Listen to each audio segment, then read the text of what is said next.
Today we're going to discuss the 7 foods you should be eating after you reach the age of 50. And of course, I'm almost there. I'm 49. I'm being very sarcastic. I'm 59. And I eat a lot of these foods I'm going to share with you. But I really want to talk about why you should be eating these foods first. Obviously, you want to eat foods that will help to extend longevity, right? So we should probably use a longevity expert. We're going to talk about Dr. David Sinclair. He's one of the leading experts on longevity. He actually studies these genes called sirtuins. Sirtuins basically are longevity genes. One of the things that will increase sirtuins is called NAD. NAD is inside your mitochondria converting food to energy and then pushing it down the assembly line till eventually it helps recharge a certain battery. As we age, our NAD goes down. At midlife, they're down like 50%. A lot of the anti-aging experts out there are educating people about boosting this NAD. There's a lot of supplements out there that help boost the NAD. People are getting injections. I think even David Sinclair came up with his own supplement. There's a whole bunch of drama on that, which I'm not going to get into. But all of those compounds have this basic derivative of where they come from. And that is plain old simple niacin, which is B3. Then the question is, why not just take more niacin? Niacin is so inexpensive. That's not the whole picture, but it's one piece of the puzzle. There are other reasons, and I'm going to get to those.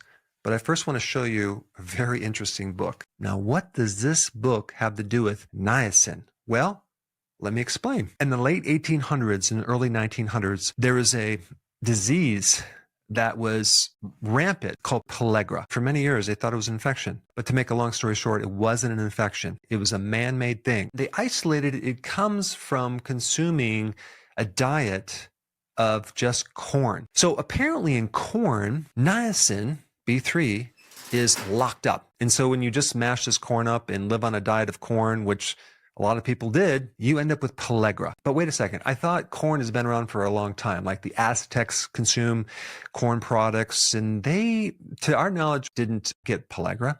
And that is because they used a special technique of adding lime, which is kind of a calcium carbonate, and they would soak their corn overnight. And this alkalized water allowed the niacin to be freed up. But of course, in the late 1800s and the early 1900s, they omitted that little step of adding lime. I want to show you another book. It's called Niacin, The Real Story. Fascinating book by an author named Dr. Abraham Hoffer. He was also a biochemist. I want to read you the first line out of the first chapter. Many people have no idea how many illnesses are caused by too little niacin. And particularly, no one realizes how many diseases can be cured with mega doses of niacin. Now, Dr. Hoffer was one of the doctors who started the orthomolecular medicine group, where they use high doses of nutrients to create therapeutic dosage to correct all sorts of body problems. But in this book, they talk about how niacin is the building block, the precursor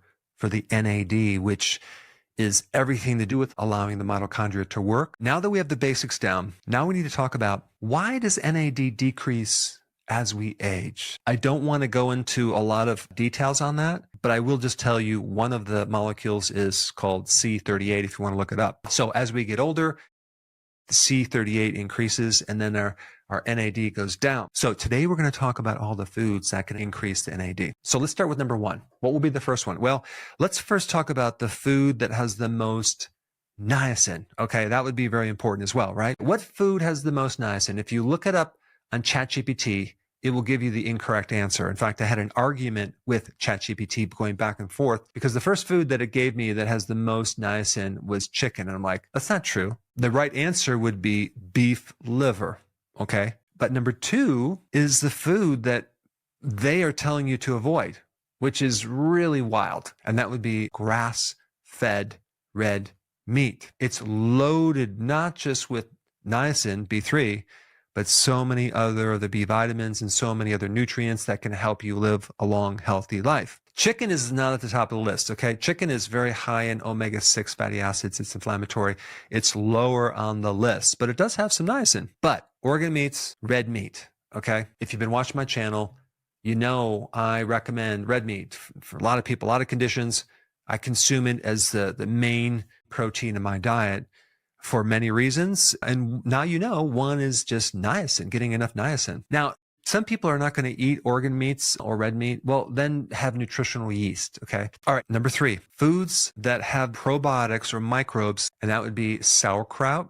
And the reason sauerkraut is at the top of the list, and I'm talking about raw sauerkraut. Sauerkraut has a good amount of niacin. And if you can get the sauerkraut that is from the purple cabbage, you'll get even something better. And of course, certain types of yogurt, you really want to make sure you get a quality yogurt, or better yet, just make your own. Number 4, parsley. I personally don't like parsley, so I might have it as a spice, but also celery and even chamomile tea. And also as a side note, and this is not part of the list, sulforaphane in cruciferous vegetables, especially broccoli sprouts and radish sprouts. So if you could put some of that on your salad, or even consume any of the cruciferous vegetables, you are going to get a good amount of sulforaphane to increase your NAD. And of course, cruciferous also do a lot of other things too. They can help you detoxify chemicals, and they do multiple additional things as well. Okay, next compound, and then we'll talk about the foods, is anthocyanins. Those would be in anything kind of blue and purple, okay, like blueberries, like blackberries, and purple cabbage, which I mentioned is part of the sauerkraut. And of course, you also have the grape as well, but they're a bit sweet. The blackberry and the blueberry are a little bit better, and the purple cabbage is also awesome. All right, next one on the list is curcumin from turmeric, okay? And I think that one of the best ways to consume that is through curries, okay? Curries. Unfortunately, a lot of the curries add so much sugar. So if you made a curry with certain types of grass-fed lamb, for example, that would be awesome, or even grass-fed beef, you would get exactly what you need. All right, number 6, we need to boost quercetin, okay? And the food that has the most quercetin is onions. I live on onions. I consume onions on a daily basis with my eggs, with my red meat. And so you're going to get a lot of quercetin when you have onions. All right, and number 7, omega-3 fatty acids, EPA and DHA. And this food would be wild-caught salmon, but it's other things too. You can do any of the fatty fishes. You can also do, what I like to do at least once a week or even twice a week, is consume cod liver in a can. Wild-caught cod liver. I love it, but I'll just have the cod liver itself. But also there's so many other benefits with omega-3 fatty acids. You're going to help reduce inflammation. And also the cod liver oil has not just this omega-3 fatty acid, but it also has vitamin A and vitamin D. So thanks for watching, and I will see you in the next video. Before you go real quick, I have a course entitled How to Bulletproof Your Immune System. It's a free course. I want you to take it. And here's why. Here's you. Here is your environment. Everyone is focused on this over here, avoiding your environment. But what about here? What about strengthening your immune system? That's what's missing. This course will show you how to bulletproof yourself, and so you can tolerate and resist your environment much better by strengthening your own immune system. I put a link down in the description right down below. Check it out and get signed up today. Hey, before